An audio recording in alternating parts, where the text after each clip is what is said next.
Programang ito ay rated SPG, striktong patnubay at gabay ng magulang ang kailangan. Maaaring may masiselang tema, lengguwahe, karahasan, sexual, horror o droga na hindi angkop sa mga bata.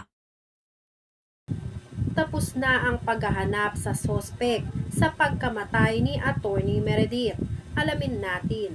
Welcome back sa aking channel. Mga kaganapan sa Lilet Matias. Sinisisi ni Calorena si Constantino dahil hindi siya sinamahan nito sa ginawa niya kay Attorney Meredith.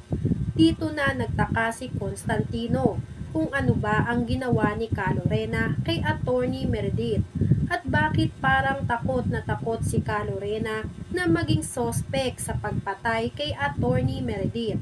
Sinabi ni Calorena na ginawa lang niya kung ano ang tama dahil kung hindi raw namatay si Attorney Meredith ay malamang na ang anak naman nila na si Ino ang madedehado.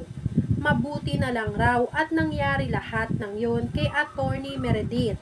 At least ngayon ay hindi na nila iniisip kung paano nila lulusutan ang pang-uukat ni Attorney Meredith sa dating kaso ng anak na si Ino. Sinabi ni Constantino kay Calorena na dapat silang magpakita ng concern sa pamilya ni Attorney Meredith, pati na rin sa mga board members, dahil malamang raw ay hahanap agad ng ipapalit sa pwesto nitong si Attorney Meredith.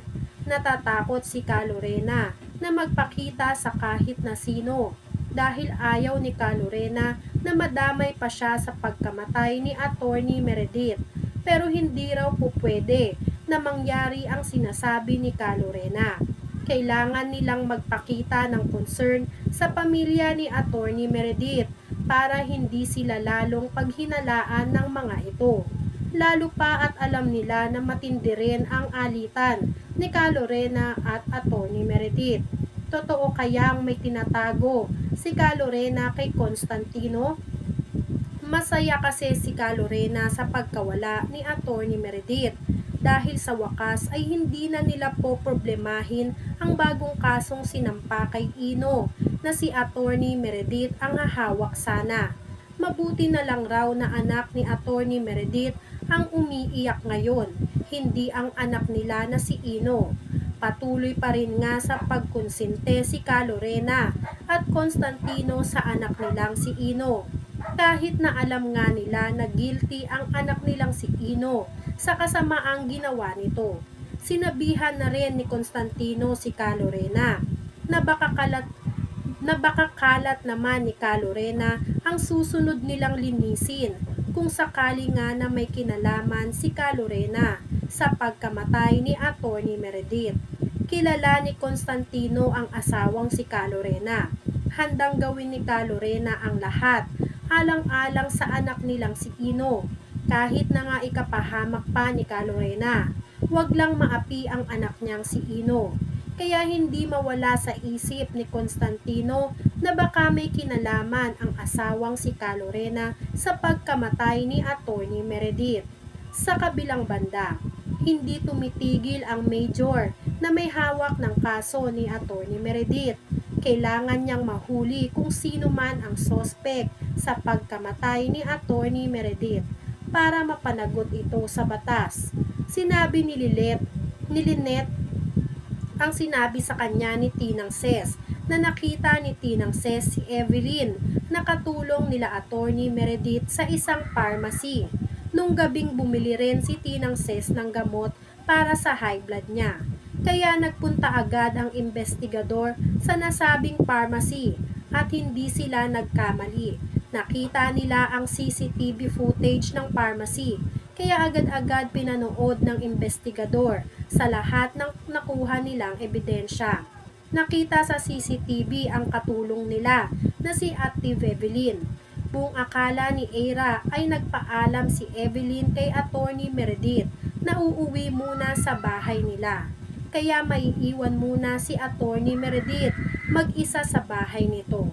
Kaya nagimbal si Eira kung ano ang ginagawa ni Ate Evelyn sa pharmacy at kaninong gamot kaya ang binibili nito. Malamang daw na gamot ni Attorney Meredith ang binili ni Ate Evelyn dahil inutusan lang siya ni Attorney Meredith. Sinabi ni Bonnie na kung nasa CCTV footage ang katulong nila Ira na si Evelyn, ay malamang daw na nandun din siya sa lugar kung saan ginawa ang karumal-dumal na krimen kay Attorney Meredith. Napakatibay ng ebidensya na hawak ng pulis. Kailangan na lang nilang makausap si Ate Evelyn para malaman pa kung ano ang mga susunod na nangyari nung gabing iyon bago pa mawala si Attorney Meredith. At bakit nagpunta si Ira at si Lilet sa bahay nila ay hindi na nila naabutan pa si Ate Evelyn sa bahay nila. Lumakas ang kutob nila na baka nasaksihan ni Ate Evelyn ang karumal-dumal na ginawa kay Attorney Meredith at natatakot lang si Ate Evelyn na madamay siya sa nangyari. Kaya minabuti na lang niya na manahimik at umalis kunwari sa crime scene. Ang hindi alam ni Ate Evelyn na makakakuha sila ng ebidensya na makapagtuturo kung sino talaga ang salarin sa pagkamatay ni Attorney Meredith. At si Ate Evelyn ang magiging eyewitness sa pagkamatay ni Attorney Meredith dahil malinaw sa CCTV at timestamp na andun si Ate Evelyn nung mga oras na nangyari kay Attorney Meredith ang isang krimen. Kailangan nilang makita at makausap si Ate Evelyn para magkaroon na ng solusyon ang iniisip nila kung sino talaga ang killer ni Attorney Meredith. Tsak daw na may alam talaga si Ate Evelyn dahil bigla na lang nawala si Ate Evelyn pagtapos niyang bumili ng gamot ni Attorney Meredith. Nakita rin kasi sa crime scene ang resibo ng biniling gamot ni Ate Evelyn sa pharmacy. Kaya malamang ay naiabot pa ni Ate Evelyn kay Attorney Meredith ang gamot at resibo bago pagawin kay Attorney Meredith ang krimen. Nagkaroon ng pag-asa si Ira at si Lynette, pati na rin ang mga pulis na baka si Ate Evelyn na ang magiging susi para malaman kung sino talaga ang totoong killer ni Attorney Meredith. Since tinanggal nga ng killer ang CCTV footage sa bahay mismo nila Attorney Meredith, mabuti na lang at nakakuha sila ng kopya ng CCTV footage kung saan bumili ng gamot itong si Ate Evelyn. Si Ate Evelyn na kaya talaga ang susi para malaman nila kung sino ang tunay na pumatay kay Attorney Meredith. Sino kaya ang totoong killer? Makukulong na kaya ang killer? Magsasalita na kaya si Ate Evelyn tungkol sa nasaksihan niya? Sino kaya ang nakita ni Ate Evelyn na pumatay kay Attorney Meredith?